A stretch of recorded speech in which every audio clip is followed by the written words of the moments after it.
guys, welcome back to my channel. Kalian pasti udah tahu kan Cici ini siapa? Ini adalah Jessica. Kita tuh kampusnya deket banget, kayak cuma 15 menit. Terus ya udah deh, kita masak martabak. Kalau kalian pengen nonton gimana cara kita bikin martabak, kalian bisa langsung ke YouTube-nya Jess di Maria Jessica. Yes. 21 kayaknya. Kalau misalnya kembali ke TAI, ke tahun pertama, apa yang bakal dilakuin? Coba daftar exchange. Meskipun aku kan Chinese Start ya pakai HSK, cuman aku bakal tetap usahain untuk punya IELTS. Karena untuk daftar exchange itu banyak yang butuh IELTS. Aku juga sih, kemarin baru lihat di website sekolah aku. Terus ternyata tuh ada exchange gitu. Kalau di kampus-kampus Indonesia kan kayak Prasmul, Binus itu kan banyak exchange. Ternyata di kampus China juga ada exchange. Karena awal gitu. aku kira kan kita namanya siswa nggak boleh exchange. Ternyata boleh, cuman ya memang tetap lawannya sama orang China sih. Cuman tetap kayak kemungkinan kita masuk itu juga masih besar gitu loh. Masih memungkinkan kita untuk ikut exchange dan dibayarin full sama sekolah, uang sekolahnya kayak cuman 1 semester gitu. Nggak suka baca-baca portal sekolah, web sekolah, karena itu memang benar-benar harus dicari. Menurut aku nggak bisa kayak nunggu di web, beritanya. di web sekolah tuh nggak selalu keluar gitu. Nah itu beritanya harus kamu cari menggunakan kayak apa sih namanya, kata kunci tertentu, keywords tertentu, dan juga banyak naik tentang kayak gitu. Sama aku mungkin aktif ikut organisasi sekolah yang benar-benar membangun skill.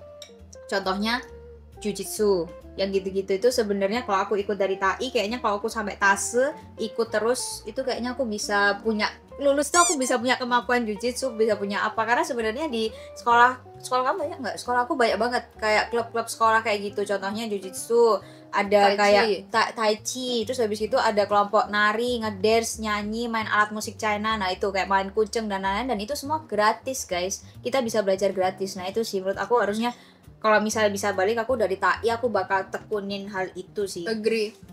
Daripada kayak kita kursus tenis atau kursus kucing, itu kan mahal banget ya di luar kampus ya. Jadi mending kayak kalian dari TAI, kalian cari aja pas pilih kelas, kan suka ada kelas-kelas, bisa lihat gitu kan kelasnya apa Benar. Pas kuliah lebih penting organisasi atau magang? Kamu harus bisa bagi sih menurut aku. Dua-duanya penting, tergantung gimana cara kita arrange waktunya. Benar. Menurut aku waktu tahun pertama dan tahun kedua, tahun pertama adalah tahun kamu fokus organisasi. Betul. Karena di tahun pertama itu apa sih pelajaran dikit, udah gitu pengalamannya dikit. Jadi kayak menurut aku sangat bisa untuk kamu fokus organisasi itu di tahun pertama. Setiap tahun kedua tuh full 2 semester itu aku tuh sekitar 28-29 SKS 1 semester, dan itu kayak tahun kedua, tahun aku fokus belajar, nggak ikut organisasi dan lain-lain. Tahun ketiga itu mulai organisasi lagi, cuma mungkin organisasinya aku bagi kayak luar sekolah atau dalam sekolah yang model gitu-gitu. Tahun keempat magang. Harusnya kalau menurut aku sendiri tahun 3 tuh udah harus kayak nyari magang gitu loh. Soalnya tahun keempat itu harus punya portofolio buat apply kalian nanti ke S2. Itu benar sih. Benar. Harusnya itu berarti susunannya kalau menurut aku yang benar tahun ketiga akhir semester kedua ya, berarti itu udah mulai harus start cari magang. Karena nanti kalian magangnya itu akan di tahun ketiga pas di bulan summer sampai kalian mau naik tahun keempat. Nah itu sih. Nah cuman kita itu bener kata Laras, kita itu agak lama nyari magang. Jadi tahun ketiga semester akhir kita belum cari magang, kita cari magangnya start summer, dan akhirnya kita kayak gak dapet gitu. Ternyata kayak nunggunya susah nyari magang. Dari bertahun-tahun kuliah di China, satu pros dan satu cons-nya apa? Ini Jessica tuh dia SMA-nya dulu di China. Jadi sekarang kalau di total berapa lama? Tuh. Jadi sebelum SMA aku kelas bahasa dulu di China hampir 8 tahun. Oh my god. Cuma kan karena aku pulang pas Covid, jadi total aku di China mungkin 5 tahun. Kayak satu hal yang oke tentang China dan satu yang kayak buat kuliah di China itu kurang. Pro-nya lingkungannya sih, supermarket, dorm, tempat olahraga, parkiran, apa segala macam itu udah di satu area kampus. Hari kita lebih fokus gitu buat belajar karena semuanya udah ada. Kita nggak usah mikirin kayak nanti ke sekolah naik apa, capek, naik apa. Kayak bisa, kita tuh bahkan bisa 1 minggu nggak keluar lingkungan sekolah. Itu bisa. Lingkungan belajar di China itu fokus itu, nggak banyak distraksi. Kalau misalnya di Indonesia kan kayak harus ngekos, kosnya belum tentu dapetnya yang deket kayak gitu. Jadi kayak suka ada hujan lah, ini kan udah kayak nggak ada alasan. Lu mau alasan apa? Macet, orang lu aja tinggal di dalam kampus gitu kan. Kalau consnya nggak banyak sih, paling ya itu kalau misalnya dosen pas tahu kita international students, kayak standarnya digampangin gitu sih. Misalnya murid Cina tuh harus nulis esai 10.000, tapi murid internasional cuma 5.000 aja. Di kelasnya sama. Di kelas yang sama. Oh, aku enggak soalnya. Kamu disamaratain ya? Aku disamaratain. Cuman nggak enaknya di sekolahku, kalau di sekolah kamu misalnya kamu satu kelas sama murid China ya, memungkinkan nggak kamu dapat GPA 4? Nggak.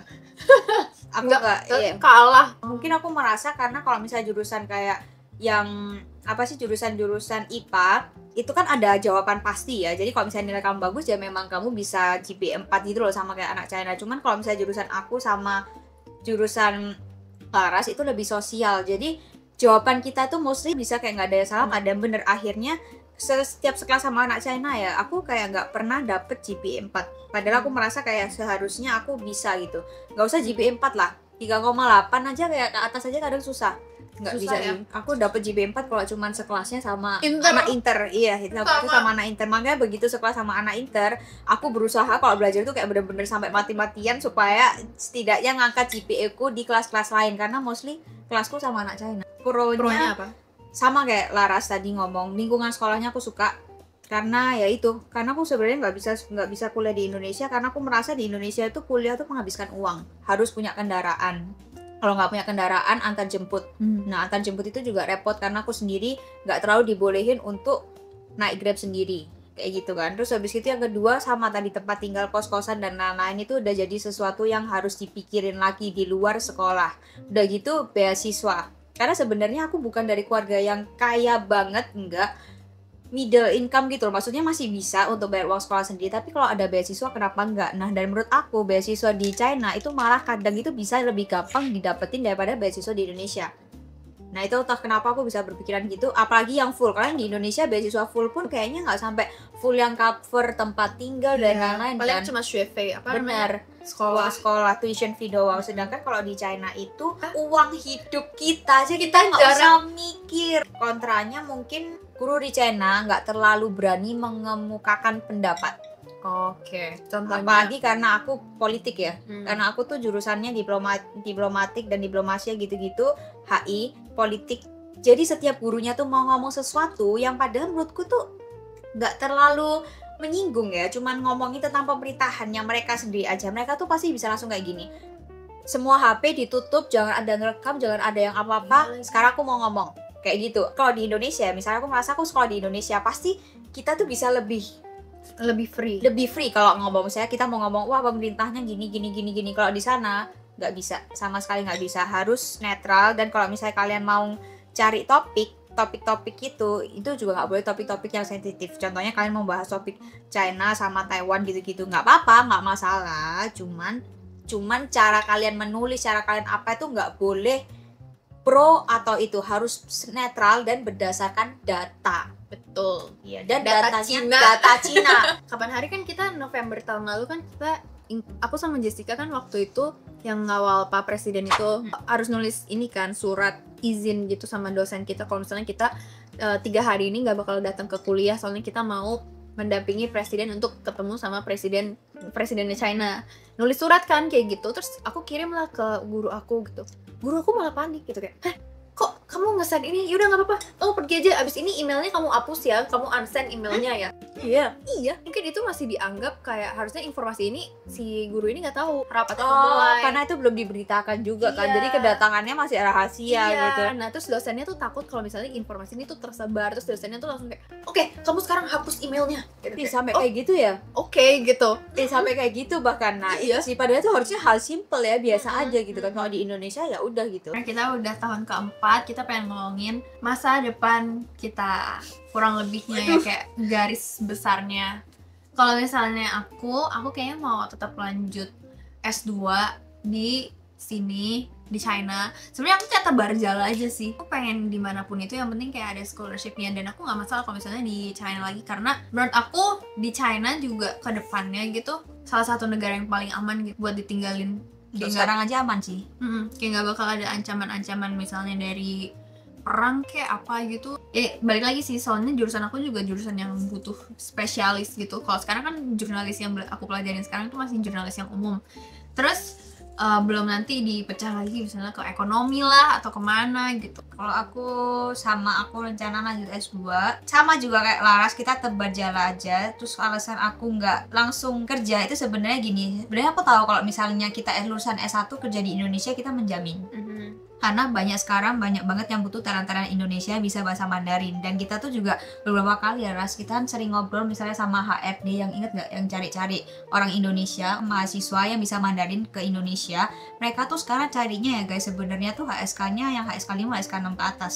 Jadi sebenarnya kita kalau balik ke Indonesia, kita tuh kerjaannya anggap aja udah terjamin lah gitu. Cuman aku nggak siap hidup di Indonesia. Jujur aja, sorry to say, tapi aku nggak siap untuk masuk dunia kerja di Indonesia. Karena aku udah nyaman dengan China. Contohnya gini, banyak banget perkiraanku sama kayak sekolah. Aku pertama harus punya rumah dulu, harus punya kos-kosan, aku harus punya kendaraan, harus bisa nyetir dan lain-lain. Intinya survival skillku di saat di Indonesia tuh lebih diasah gitu. Menurut aku di China itu memang orang-orang wah ke China sih, survival skillnya udah tinggi. Sebenarnya iya, cuman China itu ngasih kita tempat gitu, ngasih kita fasilitas untuk kita itu nggak ditinggal sendiri. Safety itu paling penting ya, sedangkan di Indonesia itu pulang malam aja nggak berani guys. Aku di atas di atas jam 10 ya naik motor, naik mobil sendirian cewek, dan aku yang kayak kelihatan lemah gini gampang di itu tuh udah menurut aku sangat-sangat menakutkan ya. Sedangkan kalau di sini kita jam 10 malam aja jalan kaki aja, habis kayak belanja dari supermarket aja kita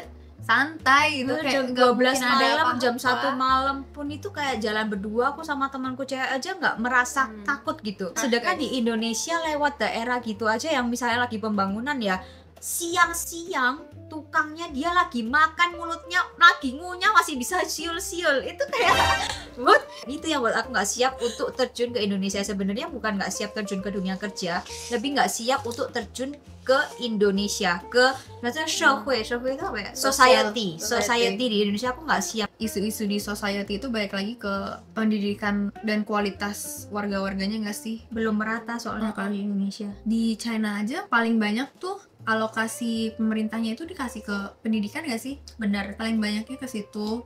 Makanya kenapa kalau kalian lihat gini ya, kenapa orang-orang China tuh kalian lihat gila-gilaan sih kau-kaunya? Karena universitas bagus di China, Tsinghua, Peking University, Shanghai Jiaotong Zhejiang Daxue, untuk anak China tuition fee-nya hampir sama. Untuk anak internasional tuition fee-nya di setiap sekolah memang beda, tapi untuk anak China lokalnya sendiri ya tuition fee-nya tuh rata-rata sama. Itu kayak sekitar 8.000, 9.000, 9.000 per tahun guys. 9.000 itu 18 juta guys kurang lebih. Iya, itu per tahun, bayangin.